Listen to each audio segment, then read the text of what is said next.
सज्जनों, प्रेम से बोलो सतगुरुदेव की जय। प्यारे साथियों, जो लोग भिन्न भिन्न देवी देवताओं की पूजा करते रहते हैं, उनके विषय में सतगुरु कबीर साहब कहते हैं, इस विश्व के लोग जिन देवताओं का मनन कीर्तन आदि करते रहते हैं, वे 33 करोड़ ईश्वर स्वयं वासना रूपी बंधन में जकड़े हुए हैं। यह मनुष्यों का बहुत बड़ा भ्रम है, जो कि ये समझते हैं कि यदि हम ईश्वर की भक्ति, आराधना, बलि, उपासना, पूजा इत्यादि करेंगे तो हम अपने लौह बंधन अर्थात बेड़ियों से अलग हो जाएंगे। कहने का तात्पर्य यह है कि जब स्वयं सभी देवतागण कर्म रूपी बंधन में बंधे पड़े हैं, तो वे मनुष्यों को इस बंधन से कैसे मुक्ति दिला सकते हैं। साहब कहते हैं, जो ज्ञानी राजा होते हैं, वे तुरीय हालत में स्थित होकर ब्रह्म का चिंतन करते हैं, और जो योगी अर्थात योग साधना करने वाले मनुष्य होते हैं, वे ओंकार नाम को रटते हुए अपने पथ पर चले जाते हैं। एवं कुछ आराधक ईश्वर को ही अपना सब कुछ मान लेते हैं और नारित्व भाव से, अर्थ इत्यादि की लालसा से रहित होकर सिर्फ अपने ईश्वर को ही प्राप्त करने में लगे रहते हैं। इस धरती पर जितने भी लोग हैं, सभी अपनी अपनी भक्ति भावना के अनुरूप किसी न किसी देवी देवता की पूजा आराधना के नाम को रटने में लगे रहते हैं।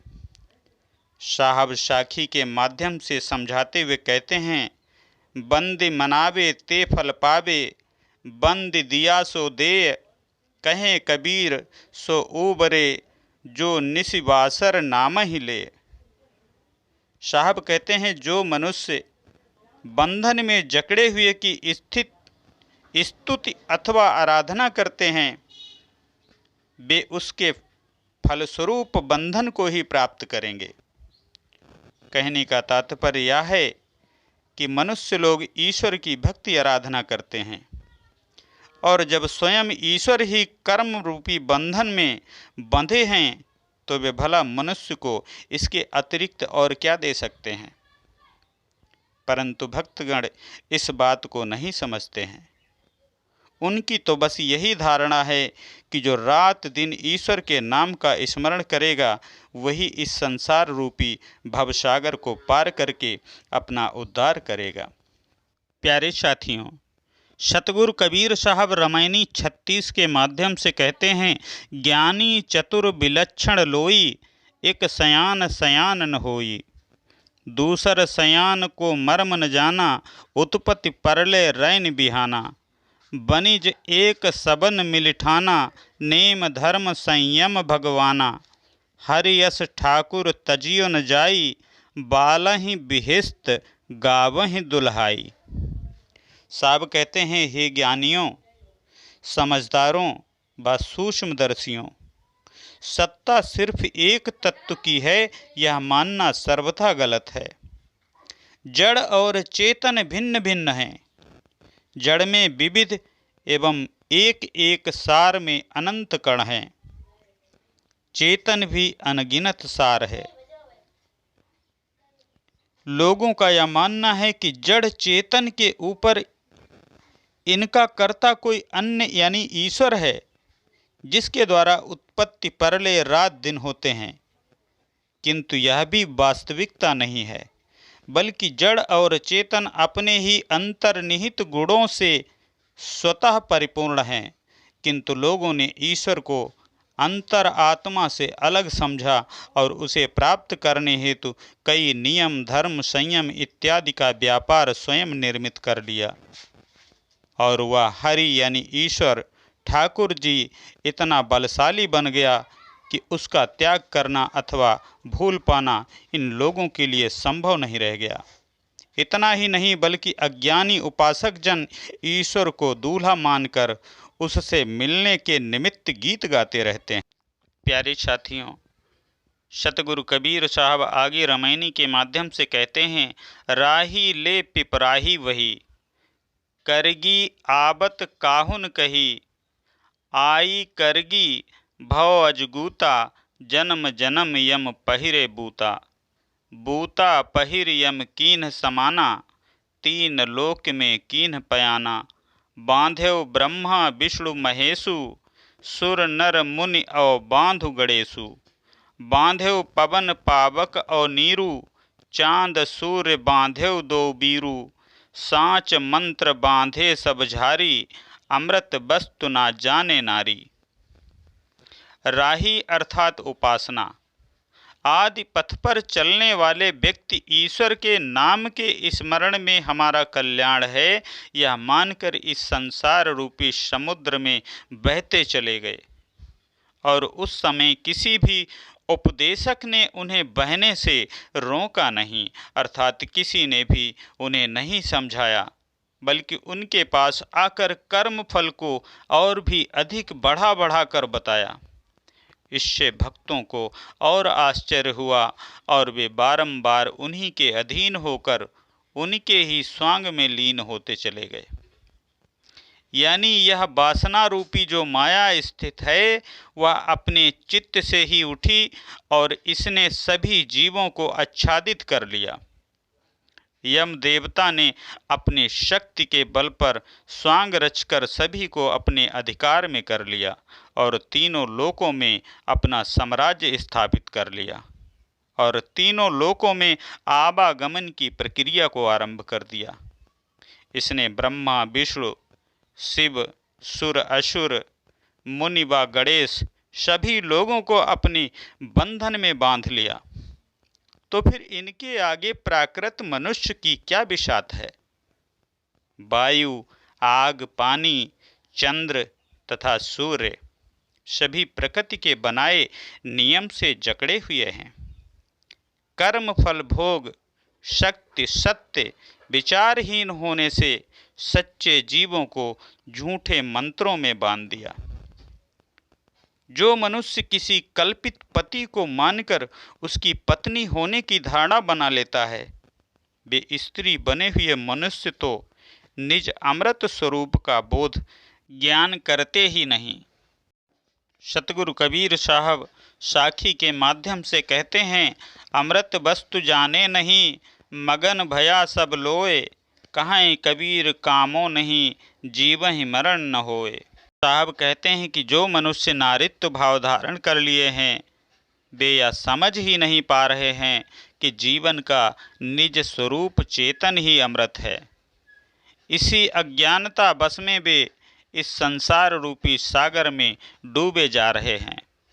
वे पांचों विषयों और मन में जो कल्पनाएं होती हैं उसी में डूबे रहते हैं, जो उनके लिए विष के समान कष्टदायी होती है। यदि अब भी वे मनुष्य कामना से रहित हो जाएं, तो उनका काफ़ी विनाश नहीं होगा। यानी सिद्धांततः जीव अमृत है एवं व्यवहारिक रूप से कामना से रहित अमृत है। सतगुरु साहब रामायणी के माध्यम से कहते हैं, आंधर गुष्टि सृष्टि भई बौरी, तीन लोक में लाग ठगोरी। ब्रह्मा ठगो नाग कहाँ जाई, देवता सहित ठगो त्रिपुरारी। राज ठगौरी विष्णु पर परी, 14 भुवन केर चौधरी। आदि अंत जाकी जलक न जानी, जाकी डर तुम काहेक मानी। बै उतंग तुम जाति पतंगा, यमघर कियो जीव को संगा। सतगुरु कबीर साहब कहते हैं, इस विश्व में सब लोग ही अज्ञानी हैं तथा तीनों लोकों में रजोगुणी शतोगुणी एवं तमोगुणी रूपी ठगोरी सभी के चित्त में समाई हुई है। समस्त जनों का मन मोह माया के जाल में फंसा हुआ है। इस मन के विमोह ने ब्रह्मा को भी ठगा, नागों को जलाया, यहाँ तक कि देवों के साथ महादेव भी ठगा गए तथा 14 भुवनों के अधिपति विष्णु पर भी राज्य कार्य चलाने की राजनीतिक ठगौरी का दोषारोपण हुआ। जिस अनादि माया के आदि अंत एवं रहस्य को स्वयं ब्रह्मा जी ने भी नहीं जाना, तो उस कल्पित बात का डर तुम लोग क्यों करते हो? साहब कहते हैं, हे मनुष्य, तुमसे बढ़कर दूसरा कोई नहीं है। तुम सभी का डर छोड़ दो और आत्म स्वरूप शोधन करो, अर्थात अपने हृदय में सार शब्द को धारण करो।